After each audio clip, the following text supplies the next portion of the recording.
नमस्कार, मैं हूं सौरभ श्रीवास्तव। उत्तर प्रदेश में विधानसभा चुनाव की जो जंग है वो अब समाप्ति की ओर आ चुकी है। अंतिम चरण का मतदान 7 मार्च को होना है।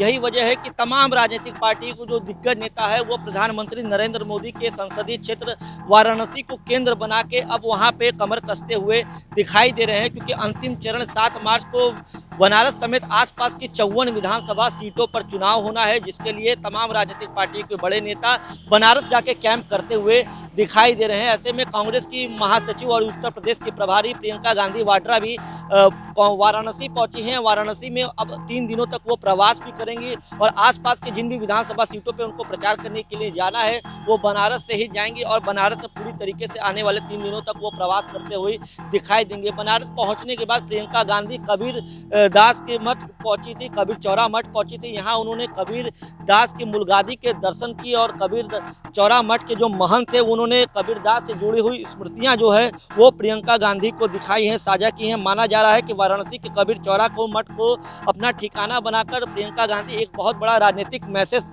देने की कोशिश कर रही हैं। संत कबीर दास के सामाजिक न्याय एवं समानता के संदेश से उत्तर प्रदेश का दलित और अति पिछड़ा वर्ग का बहुत ज़्यादा जुड़ाव रहा है और यही वजह है कि जिस तरीके से प्रियंका गांधी अब बनारस पहुंची हैं तो वो एक अच्छे समीकरण के साथ एक संदेश देने की कोशिश कर रही हैं। जिस तरीके से तमाम राजनीतिक दल अपने अपने समीकरण के साथ चुनावी मैदान में उतर रहे, हर चरण के लिए पार्टियों ने एक अलग प्लान तैयार किया है, तो प्रियंका गांधी भी बनारस पहुंचने के बाद सबसे पहले कबीर चौरा मठ पहुंच के कबीर दास के मूलगादी के दर्शन किए और कबीर दास की स्मृतियों को देखा है। हम आपको बता दें कि 7वें चरण में 54 विधानसभा सीटों पर मतदान होना है। उन जगहों पर अति पिछड़े जातियों और दलितों की संख्या अच्छी खासी है। साथ ही संत कबीर दास की संस्कृति का भी बहुत बड़ा महत्व है। कबीर चौरा मठ में संत कबीर दास ने अपना पूरा जीवन बिताया था। प्रियंका गांधी ने भी अपने घोषणा पत्र में दलित पिछड़ों के लिए काफ़ी कुछ घोषणाएं उन्होंने घोषणा पत्र में किया है और अब एक बार जब वो बनारस पहुंची हैं तो सबसे पहले वो कबीर दास के दर्शन करना, कबीर दास मठ पहुंचना एक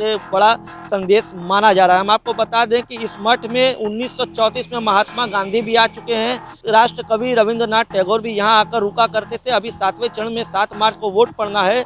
इस चरण में पिछड़े बिरादरियों का जो वोट बैंक है अगर पूर्वांचल के आसपास में देखें तो ज़्यादा होता है, ज़्यादा संख्या है और इसी कड़ी में अगर सत्ताधारी बीजेपी भी लगातार इस चीज़ को आधार बना के प्रचार कर रही है पूर्वांचल के अंतिम चरण के मतदान के लिए। अगर समाजवादी पार्टी की बात करें तो समाजवादी पार्टी का भी ओम प्रकाश राजभर के सुभाषपा के साथ गठबंधन है।